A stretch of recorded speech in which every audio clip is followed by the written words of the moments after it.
Creo que todos sabemos cómo se suponía que terminaría la historia. Todas las máximas autoridades federales de los Estados Unidos no encuentran ninguna prueba de colusión ni conspiración. No había lista de clientes, ni chantaje, ni nada dejado atrás.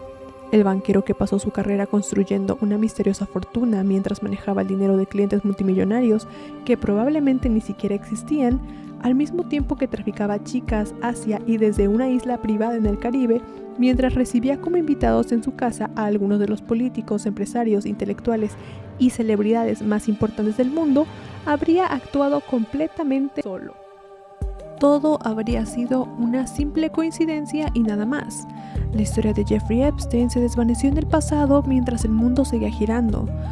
O al menos esa habría sido la historia si no existieran ya montañas y montañas de pruebas de que Epstein no solo era un psicópata, sino también el centro de una red criminal que involucraba a las personas más poderosas del mundo, procurándoles víctimas para que las abusaran junto con él.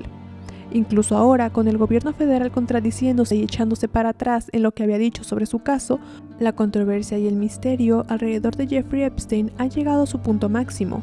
El silencio no hace que desaparezca, solo ha hecho que las preguntas se vuelvan más fuertes mientras la confianza de la gente en sus dirigentes se convierte en polvo. Pero para entender cómo fue posible que Jeffrey Epstein sucediera, qué lo convirtió en el monstruo que fue, tenemos que ir hasta el principio, antes de la isla, antes de las fortunas, antes de que el mundo supiera su nombre. Tenemos que mirar mucho más de cerca su vida y el sistema que lo hizo posible. Jeffrey Epstein aparece por primera vez públicamente en julio de 1980, cuando tiene 27 años, pero el contexto es muy extraño. Hay un artículo de la revista Cosmopolitan en el que aparece como el soltero del mes, con una pequeña reseña y una foto en blanco y negro a un lado. Dice algo así: el estratega financiero Jeffrey Epstein solo habla con personas que ganan más de $1 millón al año. Si eres una chica tejana linda, escríbele a este dínamo neoyorquino a 55 Water Street, piso 49, Nueva York, bla bla bla bla. Durante los primeros 20 años de su carrera, Epstein apenas aparece en la prensa con menciones breves y ocasionales. No tenía reconocimiento público real, nada parecido a lo que suelen tener los grandes banqueros, y eso es porque en realidad no había una explicación sensata de cómo había llegado hasta ahí. Jeffrey Edward Epstein, nacido en Brooklyn en 1953, era hijo de dos padres judíos de clase trabajadora, que según todos los relatos eran completamente normales. Su madre, Pauline, trabajaba a tiempo completo como asistente de maestra mientras criaba a sus hijos, y su padre trabajaba como jardinero para el departamento de parques de la ciudad de Nueva York.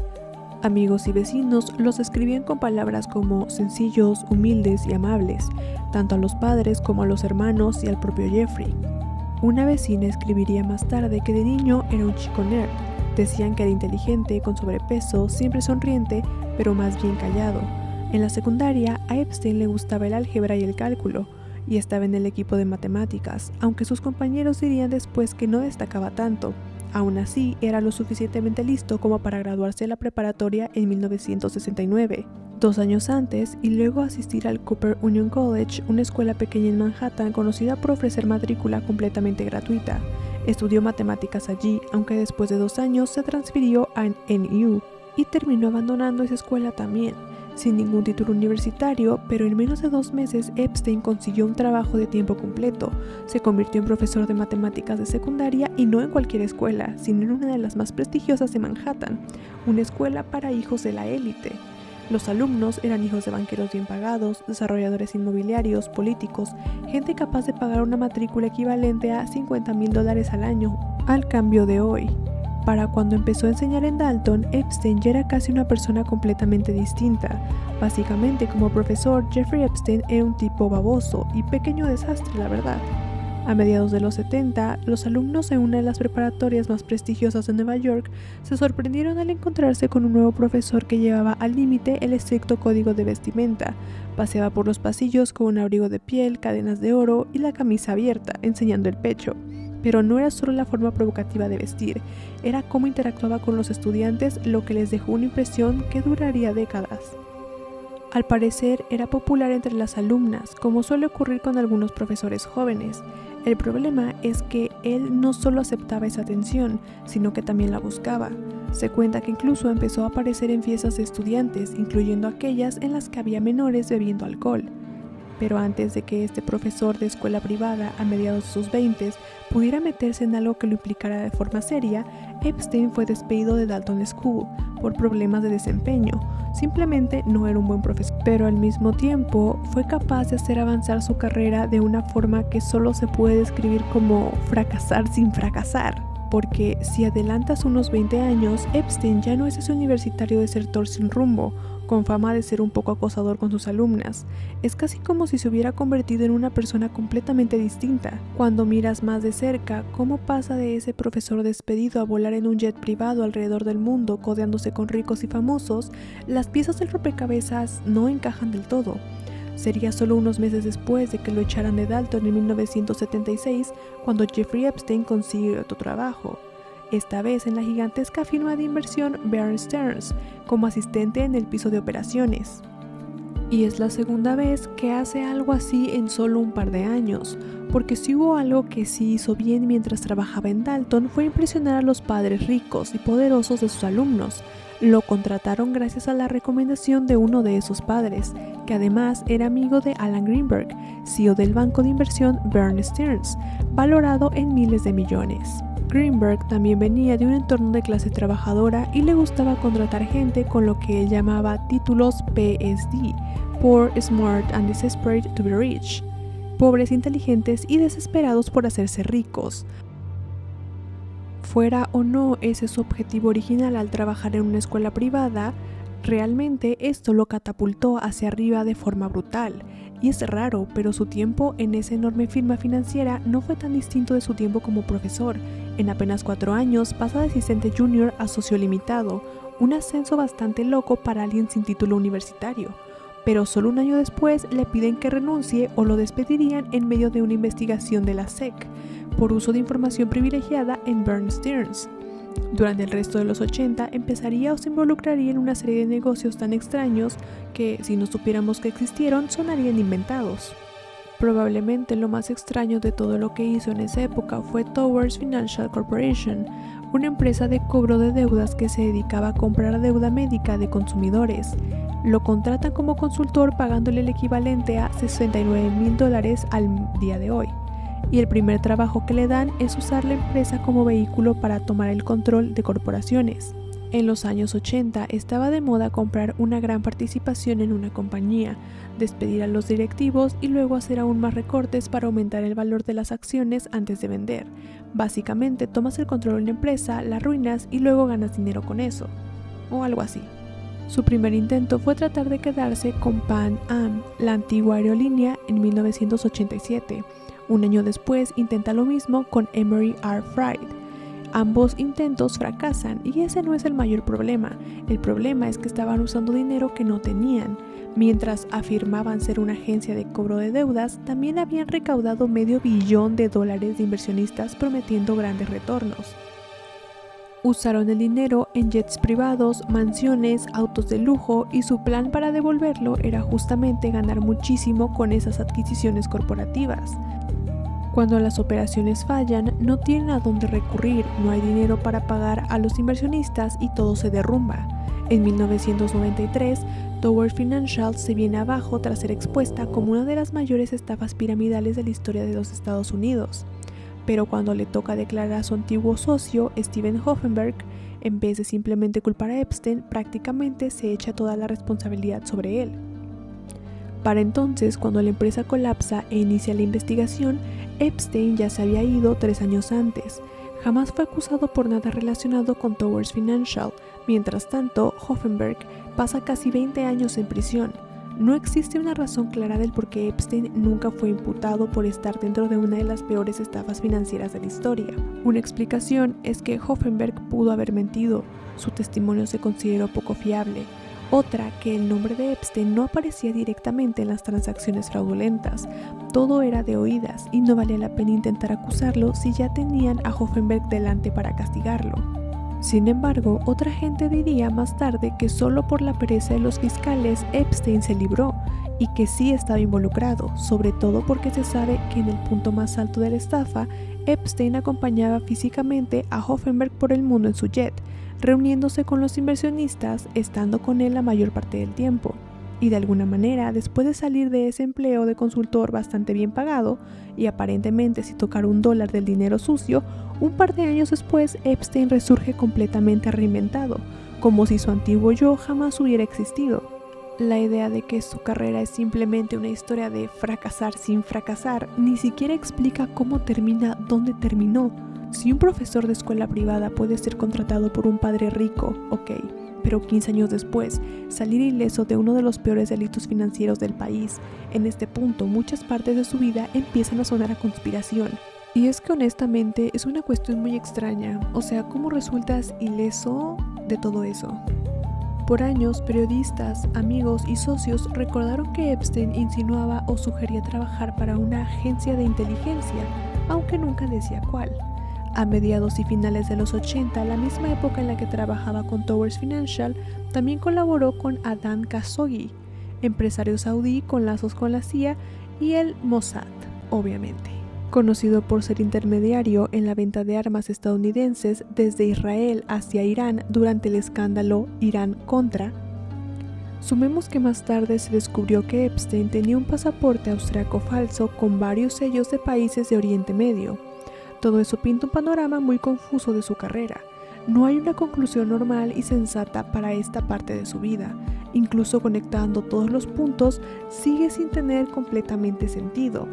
Abandona la universidad sin título, entra a una escuela prestigiosa, lo despiden por mal profesor, luego lo contratan en un banco de inversión importante, lo despiden otra vez. Termina implicado en una de las mayores estafas piramidales, nunca lo acusan, consigue pasaportes falsos, hace negocios con traficantes de armas en Oriente Medio y al final de todo está asquerosamente rico. En cada giro, en lugar de ser castigado, parece recompensado por robar, hacer trampa y mentir. Y lo más loco de todo es que esto es únicamente el principio. A finales de los 80, Epstein funda Epstein & Company, una firma de gestión de patrimonios donde desde el inicio se establece que no aceptará clientes con menos de $1.000 millones de patrimonio. Su primer cliente, efectivamente, fue un millonario, aunque la relación entre Jeffrey Epstein y Leslie Wexner solo generará más preguntas de las que responde. Les Wexner no solo era rico, era uno de los minoristas más exitosos de la historia moderna de los Estados Unidos. Tras abrir su propia tienda de ropa en un suburbio de Columbus, Ohio, en 1963, crece hasta 100 tiendas en 12 años. A mediados de los 80 empieza a comprar otras marcas, una de ellas Victoria's Secret, por $1 millón cuando estaba en decadencia. 10 años después, en 1992, ya valía $1.000 millones. Con los años sumó marcas como Abercrombie & Fitch, Lane Bryant, Bath & Body Works, White Barn Candle. Si alguna vez has entrado a un centro comercial en Estados Unidos, has visto negocios de Lex Wexner. Pero Wexner también era una persona muy extraña. En 1985, el mismo año en el que se convirtió en multimillonario, por primera vez, empezó a construir su marca personal con entrevistas sobre su vida y empresas. La mañana en que Wexner se convirtió en multimillonario, se despertó preocupado. No era algo raro. Decía que siempre se despertaba preocupado por su D-Book, que lo pincha y lo pica y le provoca lo que le llama girisindis, una comezón en el alma. A veces huye de ello corriendo por las carreteras de Columbus o conduciendo uno de sus Porsches o volando en uno de sus aviones, pero luego regresa con su primer café, su primera reunión. Un D-Book es básicamente un demonio en la tradición judía. En el artículo explica que Wexner vive con este D-Book desde niño y que su padre lo reconocía como una especie de agitamiento interno. Decía que su D-Book lo empujaba a ir de casa en casa queriendo más y más, tragándose compañías más grandes que la suya. En otras palabras, lo impulsa a acumular más dinero y poder, sin límite. Wexner también lo describía como parte integral de su genio. Pinche codicioso, ¿qué? A lo largo de su carrera tenía la costumbre de cortar relaciones de golpe, incluso con amigos y socios de años. Muchos lo consideraban imposible de conocer. Una periodista que lo entrevistó dijo que era como haber conocido al diablo. En cierto momento compró todas las propiedades alrededor de su mansión en Ohio para no tener vecinos. Construyó una enorme finca estilo mansión inglesa con pasadizos secretos, vigilancia interior y muros alrededor. La gente decía que ni siquiera parecía disfrutar ser rico, lo que quería era el control absoluto de todo a su alrededor. Y este es el hombre que será el primer gran cliente de Epstein. A finales de los 80, Wexner entrega a Jeffrey Epstein prácticamente el control total de su fortuna personal. Si quisieras bromear, podrías decir que Epstein era el D-Book de Wexner, pero en realidad la dinámica hace que Epstein se vea casi como un parásito. Desde el momento en el que aparece en Columbus, donde tenían base de las empresas de Wexner, amigos y colegas de este se quedan desconcertados, porque un empresario tan reconocido en el mejor momento de su carrera pondría tanta confianza en un total y completo desconocido con un currículum tan pobre y poca experiencia financiera real. Y justo cuando lanza Epstein & Company, la firma privada de inversión, la vida de Epstein parece volver a cambiar por completo, otra vez, como por enésima vez. A principios de los 90 se mueve como alguien que dirige un imperio, vuela alrededor del mundo en un jet gigantesco, adquiere propiedades enormes por todos los Estados Unidos, incluso otros países, pero al mismo tiempo su nombre no aparece en Forbes, no hay registros públicos, ni lista de clientes, ni oficina visible. Para la gente a su alrededor parece que es dueño del mundo, pero para cualquiera que intente rastrear su riqueza, prácticamente no existe nada. A finales de los 90, Epstein está haciendo algo que solo se puede describir como volar demasiado cerca del sol. Es amigo de Donald Trump, del príncipe Andrés de Inglaterra, del príncipe heredero saudí, Mohammed bin Salman, compra una isla literal donde construye una mansión para fiestas. Tras una serie de gestos muy llamativos, como un viaje a África en su avión privado con Bill Clinton y Kevin Spacey como pasajeros, Epstein se vuelve demasiado grande como para ignorarlo. Los medios y el público empiezan a preguntarse cómo hizo su dinero, de dónde salió, cuál es el punto de todo lo que hace, y la historia de cómo se inserta en ese nivel de estatus social es otra historia extraña en una lista interminable. Y otra historia igual de rara es su conexión con la familia Maxwell. Robert Maxwell nació Jan Ludwig Heimann Barenmin-Hoch. Fue un magnate de los medios con una vida muy extraña. Creció judío en un pequeño pueblo de Rumanía y casi toda su familia fue asesinada en Auschwitz. Después se une al ejército francés, escapa, participa en la guerra, obtiene medallas por asaltar una torre de ametralladoras nazi y sobrevivir. Tras la guerra cambia su nombre a Robert Maxwell, se muda a Inglaterra y es elegido miembro del Parlamento británico mientras empieza a construir un imperio mediático en Europa. En unos 50 años termina siendo dueño del Daily Mirror, parte de MTV Europa, el London Daily News.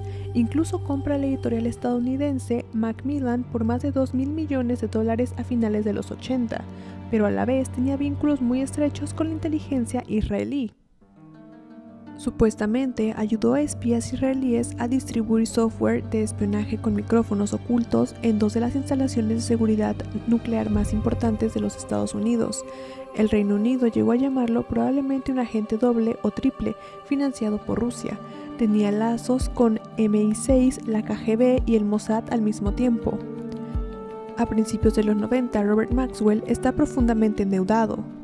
Sus empresas se tambalean y pocos días antes de que incumpliera su préstamo de 50 millones, aparentemente se cae por la borda de su yate y se ahoga en las Islas Canarias.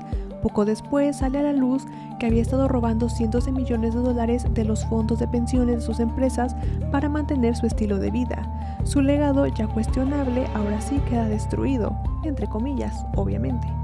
Aunque eso no impide que reciba un funeral de Estado en Israel, al que asisten el primer ministro, el presidente y todos los jefes actuales y anteriores de inteligencia israelí.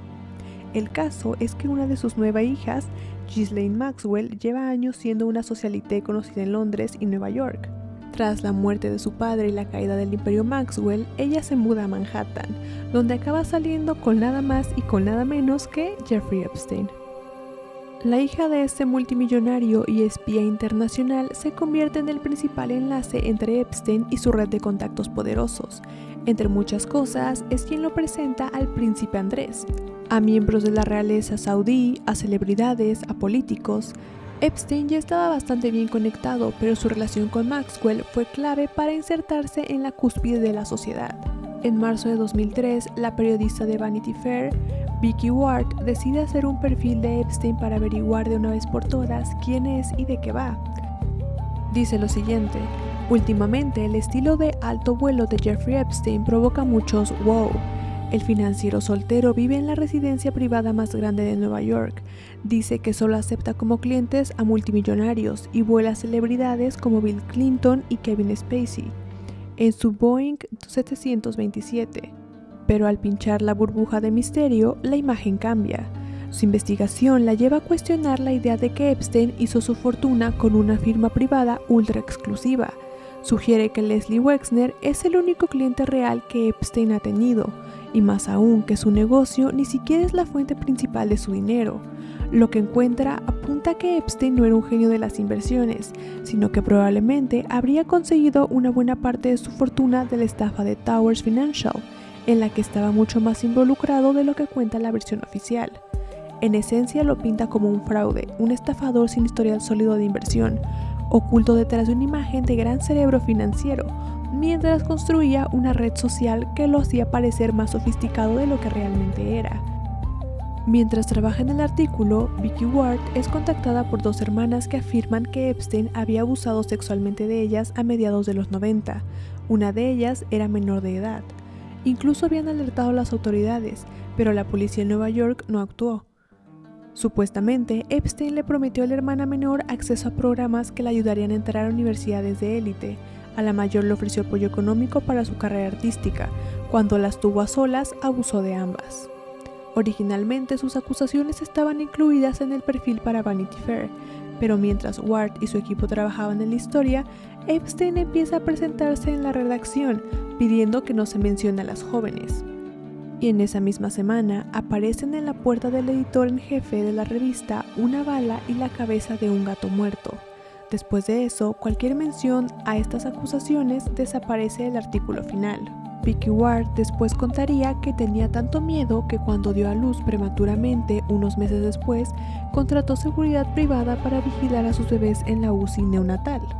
Al final, estos perfiles de Epstein como millonario misterioso, quizá un poco siniestro, un poco estafador, medio raro, probablemente lo ayudaron más de lo que lo perjudicaron. Sombreaban su honestidad y ética, sí, pero no de una manera que alarmara seriamente al público, porque omitían las acusaciones de delitos sexuales graves, sumamente graves. Ya entrados los 2000, Epstein empieza a construir una nueva faceta de su personaje, la de patrono de la ciencia. Eso le da profundidad, es el misterio de hombre de negocios que dona su dinero a la ciencia. Mucha gente se pregunta si los científicos se juntaban con él para estar con chicas jóvenes, y algunos casos probablemente sí eran así, pero muchos se relacionaban con Epstein porque él daba dinero a sus laboratorios sin que tuvieran que escribir propuestas, y eso es oro puro para un científico. Pero, y tú te preguntarás, ¿por qué lo hacía de esa manera? Y bueno, lo que sucede es que Epstein entendía la ingeniería social. Los ricos pueden conseguir cualquier cosa, menos una cosa que no controlan tan fácil, su reputación. Para eso necesitas la percepción de otros, ser rico no basta. Donó decenas de millones de dólares al MIT, a Harvard, organizaba cenas con invitados como Stephen Hawking, Marvin Minsky, Steven Pinker, algunos de los intelectuales más famosos de Occidente. Se vendía como un filántropo de la ciencia, interesado en genética, IA, física. Sus donaciones a Harvard superaron los 9 millones de dólares. Quizás trataba de construir una red de apoyo, comprar amigos que defendieran su carácter en el futuro. Quizás sus intenciones eran incluso más raras. En muchas de sus reuniones hablaba de su deseo de inseminar a muchas mujeres a la vez en su rancho de Nuevo México para así crear una raza humana mejorada. Fuera lo que fuera que quería, a muchos intelectuales les encantaba, a otros no. Algunos lo veían extraño, incómodo, bizarro. Decían que su interés por la ciencia y arte era superficial, centrado en mejorar su imagen sin interés real en los detalles técnicos. Mientras que el matemático Marvin Minsky lo llamaba genio. Steven Pinker contaría otra cosa, que Epstein lo aburría, que cambiaba de tema a los pocos segundos, que hacía chistes y comentarios vacíos. El filósofo Daniel Dennett dijo que le hacía preguntas manipuladoras como: supongamos que te doy $1,000 millones, ¿qué harías? Pero que no tenía interés en la respuesta, solo quería presumir su riqueza. El químico Stuart Peabody, que asistió a varias de las cumbres científicas de Epstein en su isla del Caribe, diría que Epstein no podía concentrarse más de 2 minutos en un tema antes de cambiarlo, porque no entendía nada. En particular, que le gustaba hacer preguntas pseudoprofundas como ¿qué es arriba? O ¿qué es abajo? En medio de charlas científicas. Para muchos, el truco se gastaba rápido, y siempre, tarde o temprano, devolvía el mismo tema. Su obsesión favorita, las mujeres jóvenes. Epstein nunca se casó, pero su vida romántica y sexual era un eje central de su personaje. Lawrence Krauss, un amigo de años, dijo que Epstein siempre tenía mujeres de 19 a 23 años a su alrededor. Donald Trump declaró en 2002 que Epstein disfrutaba de las mujeres hermosas tanto como él y que muchas eran jóvenes. Los periodistas que lo entrevistaron a inicios de los 2000 notaban que siempre había una o varias modelos jóvenes de 20 y pocos cerca de él, incluso en sus cumbres científicas. Woody Allen le escribió una nota de cumpleaños en la que bromeaba con que Epstein era un vampiro rodeado de muchachas vampiro en su palacio. Para Epstein y sus amigos, su gusto por mujeres muy jóvenes era un chiste recurrente, algo de lo que se burlaban abiertamente. Incluso si aceptas que probablemente hizo mucho dinero con una estafa piramidal y con negocios sucios, eso es algo casi típico entre ciertos ultra ricos. De hecho, no existen los millonarios éticos, eso es imposible. Sabemos que hay gente con actividades peores que las suyas y casi nadie se indigna. Todos entendemos de forma cínica que muchos multimillonarios llegan explotando ahí el sistema financiero, y tampoco nos sorprende que las celebridades sean raras, abusivas o depredadoras. Leonardo DiCaprio, por ejemplo, se vuelve meme porque deja a sus novias cuando cumple 25. La gente hace chistes, sin embargo no exigen encarcelarlo por esta conducta altamente rara. Años después, Vicky Ward, la misma que alguna vez quiso escribir un perfil picante pero no devastador, diría: si al menos todo hubiera acabado ahí. Se suponía que fuera una pieza chismosa sobre un hombre sombrío, tal vez siniestro, pero esencialmente inofensivo, que preferiría los pants a los trajes, pero de alguna manera vivía a lo grande, con amigos importantes y modelos alrededor, que huía de la prensa, pero no fue así. Porque detrás de esa cortina de dinero y misterio que construyó, Epstein no era simplemente otro estafador, y cuando la máscara empezó a caerse, reveló horrores para los que nadie estaba preparado. En 1990, Epstein compró una casa en Palm Beach, valuada en algo más de $10 millones. Para él y gente como él, no era un lugar para vivir, era un símbolo de estatus. Si querías que te vieran como rico, poderoso y bien conectado, era casi obligatorio tener una casa en Palm Beach. Durante 15 años fue su segundo hogar para fiestas, networking y escapadas de invierno. Pero en 2005, esa misma casa se convierte en el epicentro del desmoronamiento de su imagen. En marzo de ese año, una mujer anónima llama a la policía de Palm Beach. Asegura que su hijastra de 14 años había sido pagada para desnudarse y masajear a Epstein.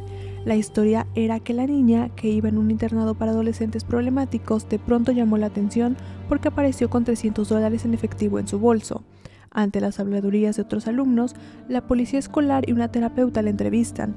Visiblemente angustiada, describe cómo una amiga mayor la llevó a una mansión enorme frente al mar, donde una mujer rubia de unos 25 años la guió a un cuarto con una camilla de masaje, donde un hombre llamado Jeff le exigió que se desnudara y lo masajease. Durante el encuentro, él abusó sexualmente de ella. Cuando le muestran una foto de Epstein en una rueda de reconocimiento, lo identifica al instante. La policía local pasa más de un año investigando de forma encubierta. Entrevistan a más de una docena de víctimas, encuentran cámaras ocultas en su casa, encuentran muchas fotos de chicas en la mansión, algunas de las mismas niñas a las que habían estado entrevistando, y la cosa solo empeora. Sin entrar en detalles demasiado explícitos, Epstein tenía toda una red de chicas reclutando a otras adolescentes por Palm Beach para darle masajes desnudas mientras él abusaba de ellas. La policía incluso encontró boletines de calificaciones de varias chicas en la basura de la casa. No era un incidente aislado, su vida en Florida parecía girar en torno a abusar de menores. También había indicios de que no solo encontraba víctimas en Palm Beach, sino que traían chicas de Brasil, Europa del Este y Francia, posiblemente gracias a Jean-Luc Brunel, dueño de la agencia de modelos MC2, en la que Epstein había invertido personalmente. En julio de 2006, tras 13 meses de investigación, la policía arresta a Epstein por procurar una menor para la prostitución. Epstein termina declarándose culpable de los dos cargos presentados por el estado de Florida: solicitar prostitución y solicitar prostitución de una menor. Es sentenciado a 18 meses de prisión. Después de 13 meses en la cárcel del condado de Palm Beach, se registra como delincuente sexual y sale por buena conducta. De hecho, le permitían salir 12 horas al día, 6 días a la semana. Tenía permiso para trabajar. También negociaron que cualquier agente que lo acompañara a su oficina debía vestir ropa formal, porque de lo contrario sería muy vergonzoso para él, un delincuente sexual.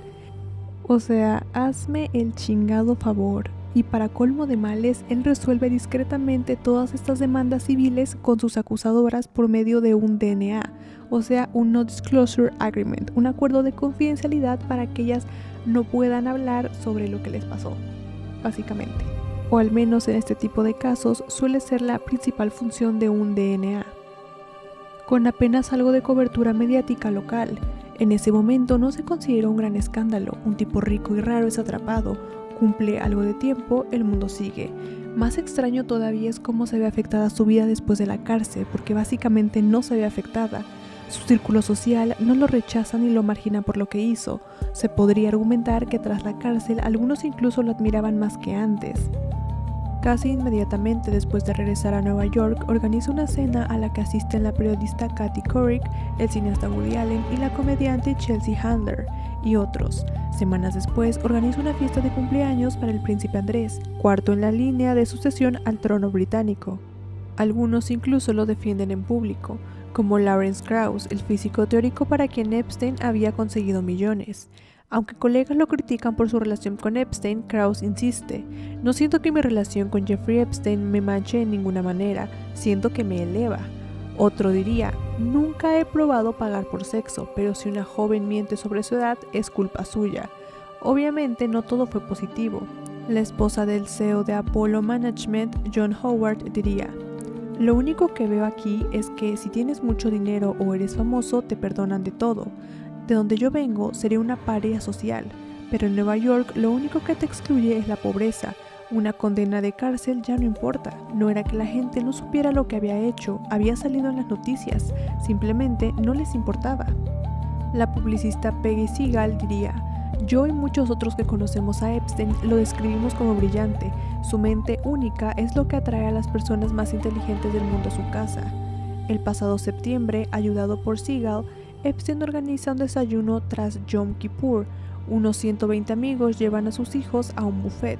Un asistente, heredero de bienes raíces de Nueva York y amigo de Epstein durante 35 años, lo visitó incluso en la cárcel. Dice que la versión que aparece en la prensa es un lado que él no conoce. Asegura que lo considera una de las personas más inteligentes que él conoce y que a menudo le pide consejos de inversión. Y remata: "Mientras yo no lo vea, no me enfoco en eso". En 2015 invierte en una startup israelí fundada por el ex primer ministro Ehud Barak, quien se hospeda varias veces en propiedades de Epstein en Nueva York, mientras Epstein visita Israel con frecuencia. También hace conexión con Bill Gates, supuestamente presentado a Epstein cuando buscaba donantes para la fundación de Gates en 2014. Esto es 5 o 6 años después de su estancia en prisión. Gates vuela en el avión de Epstein para visitar su casa en Palm Beach en varias ocasiones. Cuando le preguntan a Gates, solo dice: "I regret doing that. He had relationships with people he said, would give to global health, which is a interest I have.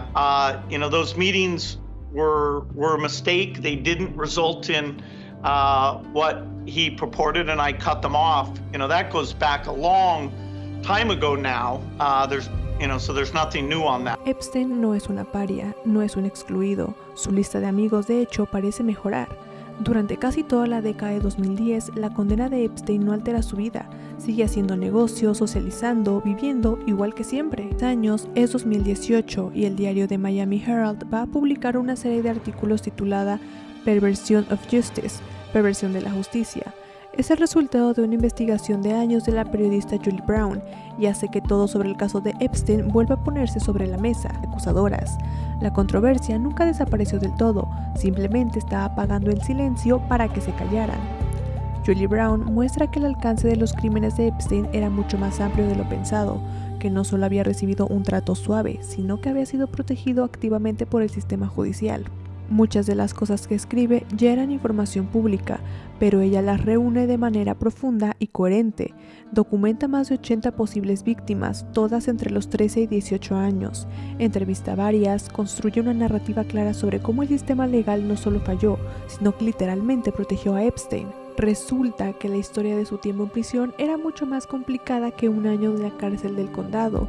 Tras ser sentenciado a 18 meses, como ya lo había mencionado antes, Epstein pasa casi nada de tiempo en su celda, ya que se le permitía salir a laborar hasta 12 horas al día, 6 días a la semana, a pesar de que la política del condado prohibía esos privilegios a delincuentes sexuales.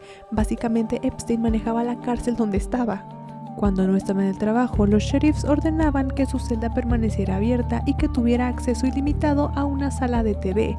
Además, Epstein le pagó directamente al condado para construir una zona de alojamiento privada, separada de los demás presos, con agentes asignados a acompañarlo tanto dentro de la cárcel como fuera cuando iba a trabajar. Porque claro, ¿cómo se te ocurre que él se va a mezclar con los demás?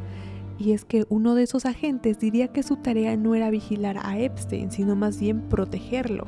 El trabajo al que iba y venía era otra mentira, no era su firma de inversión ni clientes antiguos.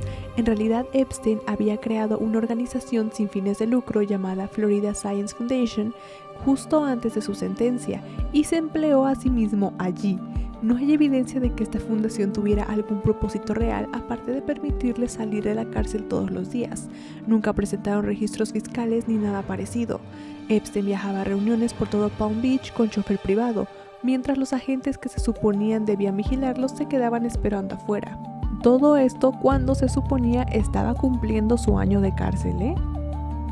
Cuando lo liberan anticipadamente por buena conducta, todavía le queda un año de arresto domiciliario y libertad condicional, pero incluso eso termina siendo una broma, ya que durante su arresto domiciliario, Epstein puede volar en su jet privado de casa en casa a su isla del Caribe, a Nueva York, a Nuevo México regularmente. Cuando está en Palm Beach, se le permite pasear por la playa e ir de compras al centro comercial. En una ocasión, un policía lo detiene porque lo ve caminando al mediodía por Palm Beach, cuando se suponía que debía estar en casa o trabajando. Su oficial de libertad condicional dice que Epstein tiene permiso para hacer ejercicio. Y lo peor de todo es que se revela que Epstein eludió por completo el castigo que debía recibir.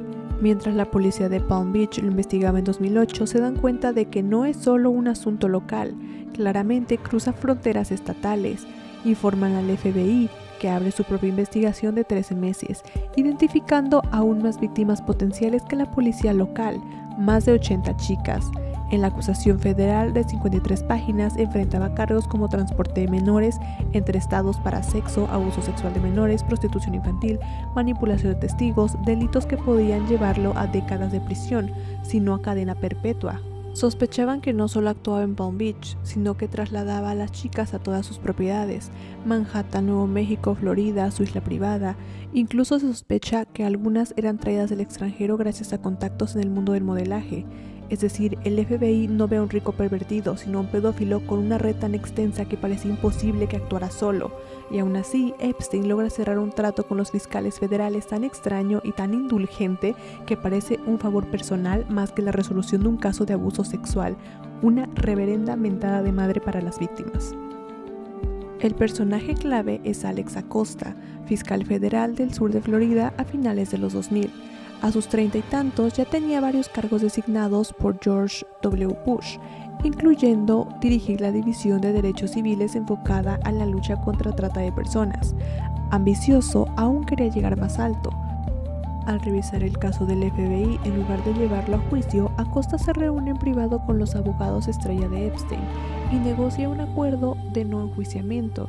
Epstein no sería acusado a nivel federal si se declarara culpable de cargos estatales menores.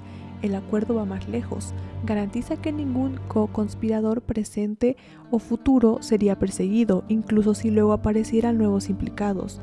Peor aún, Acosta acepta, a pesar de que es ilegal a nivel federal, que el acuerdo sea sellado y oculto a las víctimas hasta después de que el juez lo apruebe. En otras palabras, claro, nadie a quien Epstein abusó puede saber de ese trato hasta que sea demasiado tarde. Más tarde, cuando Miami Herald destapa todo esto, Acosta es nada menos que el secretario de Trabajo del presidente Trump, uno de los puestos más cercanos al presidente. Con la atención mediática encima, su explicación del caso es extraña. Inicialmente se filtró que habría dicho a colegas que le dijeron que dejara a Epstein en paz porque era un activo de inteligencia por encima de su nivel. Luego, con la indignación pública creciendo, se echa para atrás y afirma que solo fue un mal juicio antes de renunciar casi de inmediato. Pero, ¿cómo Epstein logró pasar por encima de los federales? Bueno, en parte fue su riqueza. Pudo contratar a los abogados más brutales de Estados Unidos como Alan Dershowitz y Roy Black, expertos en retorcer la ley. Para alguien como Acosta, obsesionado con su carrera, llevar un caso así a juicio y perder podría dañar sus aspiraciones futuras. Informes sugieren que en reuniones secretas de hotel, los abogados de Epstein lo presionaron políticamente, lo manipularon emocionalmente, lo acorralaron. Incluso lo amenazaron con escribir un libro sobre el caso si no les daba lo que querían. Julie Brown escribe que Acosta les permitió una libertad inusual para dictar los términos de su propio acuerdo. Un abogado diría: el daño causado en este caso es imperdonable. ¿Cómo, siendo fiscal federal, permites que el propio acusado redacte su acuerdo con la fiscalía? El jefe de la policía de Palm Beach, que dirigió la investigación local, diría que el FBI tuvo en sus manos un caso facilísimo, un gol de penalti sin portero. El FBI pasó meses convenciendo a las víctimas para que contaran sus historias, recolectando testimonios sólidos. Los fiscales de Miami, prerrogante que reclutaba y abusaba sistemáticamente de niñas. No era un caso de él dijo, ella dijo, era 50 y pico dijeron contra un solo él, y todas decían lo mismo. Parte de la furia que surge cuando todo esto sale a la luz es pura indignación moral. Otra parte viene de que casualmente o no, la figura clave de este cubrimiento ahora estaba en la Casa Blanca. Algunos periodistas concluyen que si Acosta nunca hubiera sido nombrado miembro del gabinete de Trump, probablemente todo el escándalo habría permanecido enterrado. La serie de Miami Herald además llama la atención sobre docenas de demandas civiles que Epstein había estado enfrentando en silencio y resolviendo con dinero. Con el nuevo interés en el caso, las declaraciones de esas mujeres empiezan a revelar hasta qué punto era repugnante su operación. Una diría, algo que creo muy importante comunicar es la pérdida de inocencia, confianza y alegría que no se recupera. El abuso desvalorizó por completo mi capacidad de formar y mantener relaciones sanas. Él no puede imaginar lo que nos quitó. Otra dijo, pasaron cosas tan traumáticas que hasta el día de hoy no soy capaz de hablar de ellas, ni siquiera tengo el vocabulario para describirlas. Una más hablaría de intentar tirarse de un acantilado en su isla privada para huir del abuso. Pero el artículo solo fue el comienzo. Pocos meses después, con la atención pública al máximo, los fiscales federales concluyen que el acuerdo de Acosta violó la Ley de Derechos de las Víctimas de Crimen de 2004, y el 6 de julio de 2019, Epstein es arrestado en un aeropuerto de Nueva Jersey por el equipo contra delitos infantiles del FBI. Ese mismo día, al registrar su mansión en Manhattan, encuentran miles de fotos sexualmente sugerentes, algunas de menores. Queda claro que tras salir de prisión 10 años antes, Epstein nunca dejó de hacer lo que hacía. En la cárcel de Manhattan intenta seguir manipulando el sistema. Paga a sus abogados para que se queden con él 12 horas al día en la sala de reuniones, mirando la pared, comprando todos los productos de las máquinas expendedoras solo para tirarlos. Pero para todo el mundo era evidente que los crímenes de Epstein eran tan graves y tan amplios que era imposible que la gente de su entorno no supiera lo que pasaba. Parecía que Epstein podría ser el proxeneta mejor conectado del planeta. La reacción del público al ver que llevaba años moviéndose tan cerca de presidentes, príncipes, multimillonarios, sin que nadie hiciera absolutamente nada, fue como ver una conspiración en vivo. Antes del reportaje de Julie Brown, nadie lo veía como algo más que un rico asqueroso, pero el detalle del acuerdo federal que otorgaba inmunidad a co-conspiradores sin nombre fue el momento en el que todas las piezas empezaron a encajar. La idea de que era solo un tipo malo se quedó corta. Era una red, y Epstein era solo la punta del iceberg. Los medios saltan sobre el caso, la gente está furiosa, las redes explotan. Todos quieren saber hasta dónde llega la madriguera del conejo, porque ahora parece que el propio fundamento del sistema podría estar podrido. Y aunque aquí me sería imposible cubrir cada acusación, cada víctima, cada encubrimiento y cada teoría, sí podemos ver el arco general y darnos cuenta de que el monstruo que estaba detrás de la máscara de Epstein nunca estuvo tan oculto en realidad. De profesor en Dalton ya tenía comportamiento inapropiado con alumnas. 15 años después, con Leslie Wexner, el mismo patrón. Bajo su protección, se hace pasar por reclutador de Victoria's Secret para descubrir modelos, invitando mujeres a habitaciones del hotel para atacarlas. Wexner luego descubriría que Epstein había malversado alrededor de $50 millones de su dinero. Incluso la relación aparentemente normal con Ghislaine Maxwell era una monstruosidad disfrazada. Durante años prácticamente nunca se lo ve sin ella. Juntos formaban la pareja de ricos sofisticados que presentaban fiestas, se codeaban con celebridades, pero ella no era solo su pareja, era su reclutadora y facilitadora. En público, heredera refinada; en privado, quien encontraba y entrenaba, suministraba niñas a Epstein y sus amigos. Gracias a ella, muchos de sus crímenes ni siquiera habrían sido posibles. Cuando compra la isla en los 90, se convierte en el centro de su vida social. Políticos, empresarios, científicos, todos pasan por allí. Mientras tanto, los habitantes de las islas cercanas la llaman la isla de los pedófilos o la isla de las nenas. Su avión, que aterrizaba allí a menudo cargado de chicas jóvenes, es apodado Lolita Express por los locales. Un ex empleado del pequeño aeropuerto que usaba Epstein diría luego que la llegada constante de chicas en su helicóptero, su avión y su barco hacía que pareciera que estaba presumiendo lo que hacía, pero como siempre dejaba buenas propinas y la gente necesitaba dinero, miraban hacia otro lado. Dijo: mis colegas y yo hablábamos de que no entendíamos cómo este tipo podía seguir cerca de menores. No dijimos nada porque asumimos que las autoridades sabían lo que pasaba. Amigos como Bill Clinton, el ex primer ministro de Israel, Stephen Hawking, el príncipe Andrés, todos visitaban la isla. Para muchos es difícil de creer que ninguno notara lo que pasaba. La isla en sí misma se vuelve un objeto de obsesión. Edificios extraños, uno en particular como un templo blanco y azul, con cúpula dorada, que parece no tener propósito claro, rodeado de teorías sobre rituales, búnkeres y túneles. Como todo el mundo de Epstein, parece simbolizarlo todo y nada a la vez. Al final, lo más probable es que el misterio fuera solo una cortina barata para encubrir lo que hacía a plena vista. Citas de gente que lo conocía lo pintan más como un fraude astuto que como un supergenio. Usó dinero robado de varias fuentes para construirse el personaje del banquero brillante y luego utilizó esa fortuna para comprar lealtades poderosas, y lo hacía a la vista de todos. Durante años hay registros de amigos y él mismo bromeando sobre su gusto por las chicas muy jóvenes. Era un chiste interno, algo gracioso, no un secreto vergonzoso. El caso de Epstein explota en los medios estadounidenses tras su arresto. Millones de personas esperan ver qué tan profundo llega todo esto.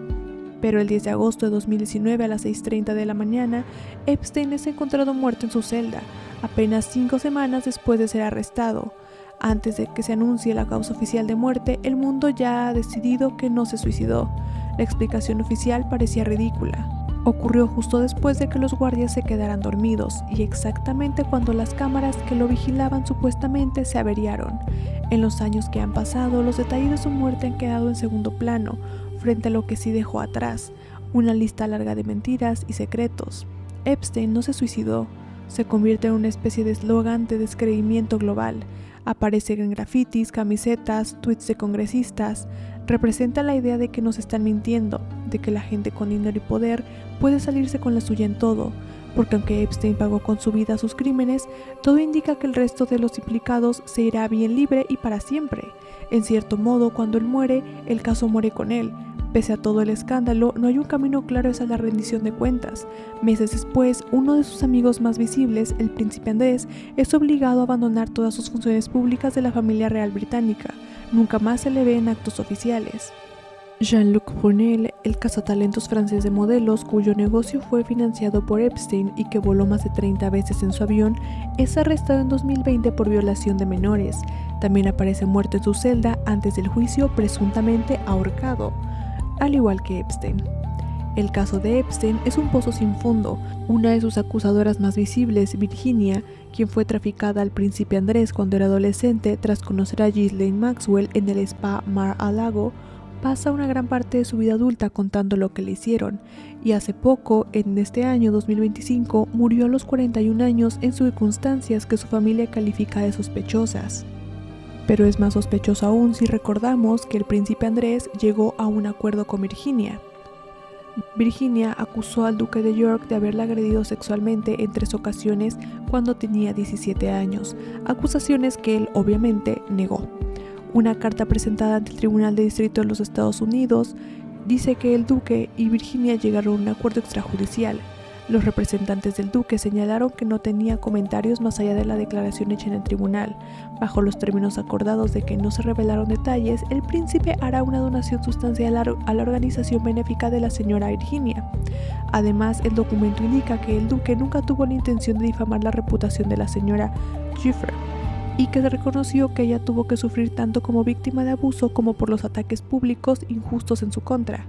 Perdón, pero para mí un acuerdo, sobre todo uno en el que se pagan millones, es evidencia de que eres culpable. Y es que ¿por qué tendrías que pagar millones de algo que no hay evidencia? Porque si no lo hiciste, no debe haber evidencia alguna. Sobre todo considerando el nivel de carga probatoria que tiene que haber en los Estados Unidos, se te declare culpable y se te encarcele, la cual cabe destacar que es muy, muy alta. Y aunque todo esto es horrible, vuelve a quedar eclipsado por algo más grande. Sí, algunos cayeron, pero muchos más parece que se salieron con la suya. Epstein era al mismo tiempo un pedófilo psicópata y uno de los hombres mejor conectados del planeta. Entonces, ¿quién lo ayudaba a encubrirlo? ¿Quién participaba con él? Es por eso que cada que se anuncia información nueva sobre este caso sigue llamando tanto la atención, no tanto por lo que sí sabemos, sino por lo que no. Y es por una razón muy concreta. En todos estos años, ninguna autoridad federal ha dado una explicación coherente y sin contradicciones de nada relacionado con él. Cada vez que intentan aclarar algo, todo se pone peor. El gobierno no lo ha manejado, la narrativa oficial tiene agujeros por todas partes, los archivos siguen siendo sellados, nadie importante ha rendido cuentas, la lista de víctimas y sospechosos únicamente crece. Hace 10 años, la campaña de Donald Trump se basaba en que él era el candidato anti-establishment, anticorrupción. No era un político profesional y por eso podría drenar el pantano y exponer la podredumbre dentro de Washington. O al menos esa era la promesa que si analizas un poco su persona sabes que es completamente falsa. Cuando arrestan a Epstein, Trump está en la mitad de su primer mandato y el mundo se vuelve hacia él en busca de respuestas, no solo como presidente, sino como uno de los amigos más documentados de Epstein. Trump y Epstein eran buenos amigos en los 80 y 90, ambos invierten en propiedades en Palm Beach, están en el mismo ambiente de dinero en Nueva York, hay infinidad de fotos de ellos juntos. En 2002, Trump dice que conoce a Epstein desde hace más de 15 años, y que le gustan las mujeres jóvenes y bellas tanto como a él. Registros de vuelo muestran que Trump viajó en el avión de Epstein cerca de 10 veces. Según se cuenta más tarde, discutirían por un negocio inmobiliario y romperían relación. Pero años después, con Trump ya en la Casa Blanca justamente por su imagen de enemigo del sistema, cuando Epstein vuelve al ojo público, todos esperan que dé una respuesta firme. Y fiel a su personaje anti-establishment, a pesar de haberlo elogiado antes, Trump dice que nunca le cayó bien Epstein, que quiere una investigación completa y que la va a exigir. Pasan los años y no parece nada relevante, solo reportes de información ya conocida. Arrestan a Ghislaine Maxwell tras una persecución que acaba en una cabaña en New Hampshire. La condenan a 20 años, pero nada de listas de clientes ni grandes nombres oficialmente implicados. Aún así, el interés público no muere. Para la siguiente campaña con Trump intentando volver a la presidencia, la gente sigue preguntándose si va a desclasificar todo. La conspiración es tan poderosa y tan carente de cierre que no se ha convertido en un símbolo de algo más grande. Trump promete otra vez que hará todo lo posible por abrir los archivos. Meses después, ya de nuevo en la presidencia, sus seguidores le piden que se ponga serio y revele la verdad de una vez. Y entonces, a solo un mes del segundo mandato de Trump, la fiscal general Pam Bondi deja caer una supuesta lista de archivos sobre Epstein, incluidos sus clientes y cómplices, ha llegado a su escritorio y que están a días de publicar toda la información. Pero cuando los documentos finalmente se publican, están tan censurados y repetidos que es como si no hubieran sacado nada nuevo, es un desastre. Los medios estallan de rabia otra vez, y todo parece un engaño. Pero esta vez, en lugar de desvanecerse en unos días, el fantasma de Epstein empieza a romper el propio movimiento republicano desde dentro. ¿Por qué están encubriendo los archivos de Epstein? En pocas semanas, el Departamento de Justicia y el FBI publican un comunicado de 2 páginas afirmando que, pese a tener más de 300 gigabytes de datos y pruebas sobre Epstein, él no tenía lista de clientes y que no habrá más cargos contra nadie relacionado con el caso nunca. La base de Trump no se lo cree. En su propia red social lo llenan de críticas, las encuestas bajan. Influyentes y comentaristas que siempre estuvieron de su lado empiezan a cuestionar su falta de honestidad. Es un problema enorme. Una encuesta muestra que solo el 13% de los votantes cree que el gobierno está haciendo un buen trabajo y no encubriendo algo. El 67% está insatisfecho. Más del 60% de los republicanos y el 56% de los simpatizantes de MAGA están molestos con cómo se maneja todo. Trump responde casi con un berrinche, llama al renovado interés de Epstein un engaño demócrata para dañar a los republicanos, ataca a sus propios seguidores por preocuparse por el tema, dice que si hablas de Epstein todo el día no eres realmente MAGA. Lo llama aburrido, falso, acusa a los medios de conspirar contra él. Mientras tanto, insiste en que no entiende por qué la gente todavía se preocupa por Epstein. En medio de todo eso, The Wall Street Journal publica el supuesto libro de mensajes de cumpleaños por los 50 de Epstein en 2003. Algunos mensajes son de su abogado Alan Dershowitz, otros son de Wexner, otro de Bill Clinton y uno de Donald Trump. Supuestamente incluye un dibujo de una mujer desnuda y una nota sobre secretos compartidos. The Wall Street Journal es un diario conservador propiedad de Rupert Murdoch, quien también posee Fox News. El hecho de que lo publiquen allí muestra que las dudas sobre Trump y Epstein existen incluso dentro de su propio espectro político. Pocos días después, el mismo diario informa que la razón por la que la administración de Trump ha sido tan ambigua sobre Epstein es que a él le avisaron en mayo que su nombre aparece específicamente en los archivos de Epstein. Llega al punto de que un comité del Congreso vota a favor de citar a comparecer al gobierno de Trump para que entregue todos los documentos relacionados con Epstein, con una votación de 2-8, casi todos los republicanos apoyándola. Básicamente, la creencia del público en la conspiración de Epstein es tan fuerte que supera incluso la devoción por Trump, antes considerada impenetrable. Hay tantas pruebas y tanto que no sabemos que cada día sin resolución hace que quienes están en el poder parezcan más cómplices. No se puede culpar a la gente por querer saber quién estuvo involucrado. La forma en que nada ha salido a la luz y que parece que el propio gobierno se esfuerza más en ocultar que en revelar solo aumenta la desconfianza. Creo que Epstein representa la fase final de la ruptura del contrato social. Él no inventó la corrupción ni el abuso, pero su historia los muestra de una forma que nunca antes habíamos visto. Hace que el sistema de justicia, la ley, la idea misma del bien y el mal parezcan conceptos ingenuos. Se supone que la justicia protege a las víctimas y castiga a los peligrosos, que es algo en lo que todos podemos confiar para vivir en una sociedad relativamente segura y justa. Pero es difícil seguir creyendo eso cuando ves que la gente con poder no tiene que seguir las mismas reglas. Si no hay consecuencias para ellos, entonces las reglas no existen, son un mito que nunca fue real. Jeffrey Epstein vivió sin reglas, arruinó la vida de incontables niñas, fueron silenciadas, pagadas, amenazadas. Las fuerzas del orden lo ignoraron durante décadas mientras él se fotografiaba con presidentes y celebridades. Mientras la historia de Epstein siga sin cerrarse, mientras sus amigos y socios no den la cara, seguirá siendo una herida abierta que representa una verdad enfermiza sobre el sistema, no únicamente de los Estados Unidos, sino del mundo, que los ricos y poderosos no tienen que jugar con las mismas reglas que los demás, que el abuso es aceptable si tienes suficiente dinero para comprar el silencio de tus víctimas, y no creo que ese sea el tipo del mundo en el que la mayoría quiere vivir. Por lo que ver esto es una realidad dolorosa. La idea de que una élite ultra rica, casi una sociedad secreta de gente que no se rige por las normas ni la moral del resto, siempre ha sido popular. Hacemos películas sobre ello, lo imaginamos, constantemente oímos teorías de conspiración acerca de ello, pero la realidad que revela Jeffrey Epstein es mucho más perturbadora que un grupo de gente con máscaras en un salón gótico. Porque no son figuras ocultas en sótanos, son las personas que elegimos, las que vemos en televisión, las que se paran orgullosas frente a las cámaras. Un sistema donde las reglas no significan nada si puedes pagar tu salida.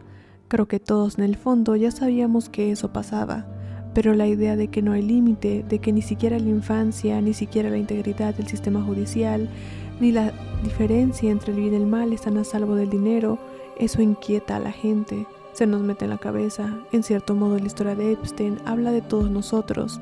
Nos muestra que una sociedad sin responsabilidad real no es una sociedad, es una ilusión esperando a derrumbarse.